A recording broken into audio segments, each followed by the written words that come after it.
From Northern California Public Media and Mensch Media, welcome to Living Downstream. I'm your host, Steve Mencher. This time, we take you to a little city with big plans for changing the world. While we're there, we ask what role local governments can play in the movement for climate justice.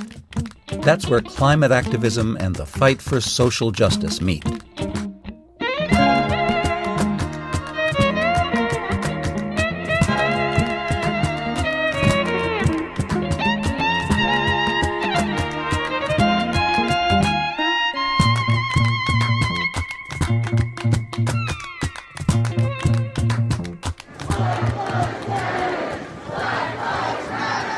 If the summer of 2020 was the summer of racial and social justice, then the summer of 2021 was the summer of climate change. Here's a sampling of the TV news from a single day, July 14th.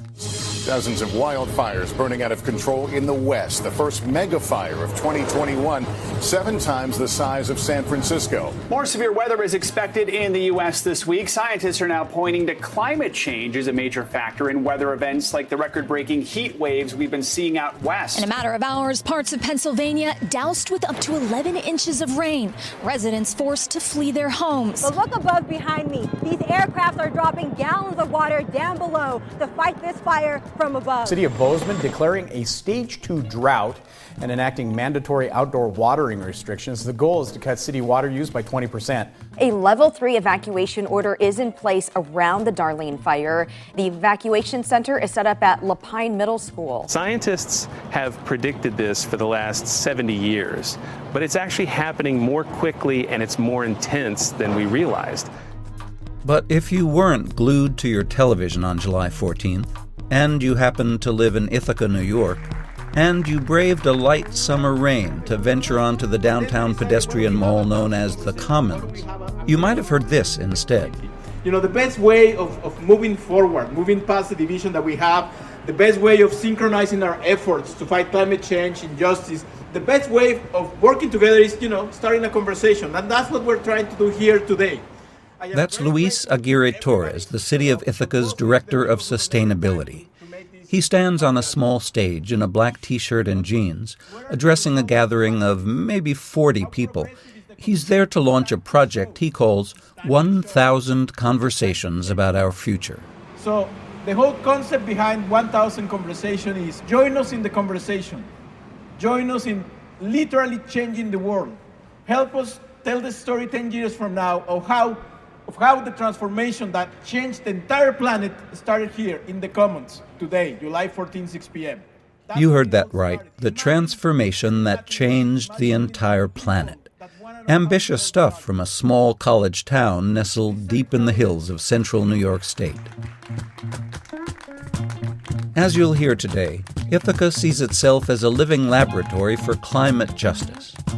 Climate justice is based on the recognition that the people whose lives are most disrupted by climate change, the people who tend to die in the storms and heat waves or to lose their homes in the fires and floods, are generally the people with the least money, the most precarious jobs, the least access to health care, the shabbiest housing, and the least reliable transportation.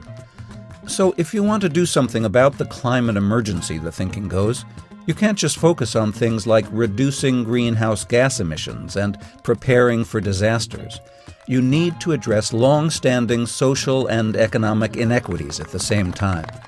What we're going to do is going to make sure that communities like Flint, Baltimore, the South Bronx... Climate justice is the big idea behind the Green New Deal, the resolution that Representative Alexandria Ocasio-Cortez first introduced with Senator Ed Markey in 2019 and reintroduced in April of 2021. We're going to transition to a 100% carbon-free economy that is more unionized, more just, more dignified, and guarantees more health care and housing than any we ever have before. That's our goal. That's the goal of a Green New Deal. Congress hasn't formally adopted the Green New Deal, but many local governments around the country have gone ahead and passed their own versions. Ithaca is one of them, and it's brought in a man with a global vision to lead the charge. Longtime public radio reporter and Ithaca resident Jonathan Miller takes us there.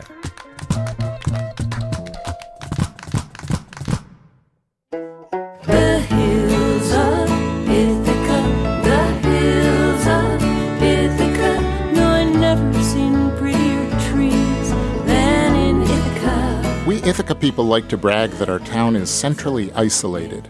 We're 4 hours from New York City, 4 hours from Philadelphia, 4 hours from Toronto. There's no interstate or Amtrak station, and if you think you may have passed through on your way somewhere else, you haven't. We're not on the way to anywhere. We have beautiful gorges and waterfalls, and we sit on a big, deep lake. If you count the city and the town that surrounds it, the population's about 50,000. Add 30,000 students at Cornell University and Ithaca College, and you get what some surveys rank as one of the best educated metropolitan areas in the country, although metropolitan is a bit of a stretch. The effects of climate change are not as dramatic here as they are in other places. The weather is definitely getting weirder. We sometimes have floods and we sometimes have droughts, but we're not what you'd call a frontline community. 9, 10, 11, 12, the climate crisis we can solve. Leave fossil fuels in the ground. But there's a huge amount of energy in the climate fight here. Climate activists have been meeting every month since 2008 to share information and strategies. Scientists at Cornell are working on all sorts of technical solutions, from earth source heating to creating fertilizer from human waste. Led by a young black mayor who spent time as a kid living out of the family car, the city government isn't just progressive, it sees itself as a global player on the environment.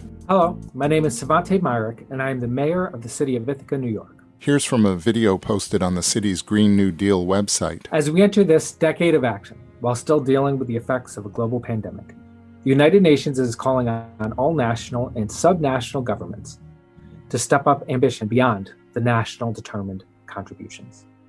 The city of Ithaca is accelerating the implementation of the Ithaca Green New Deal, through which we commit not only to reduce greenhouse gas emissions, but also to reduce inequality, enhance quality of life, and improve human development.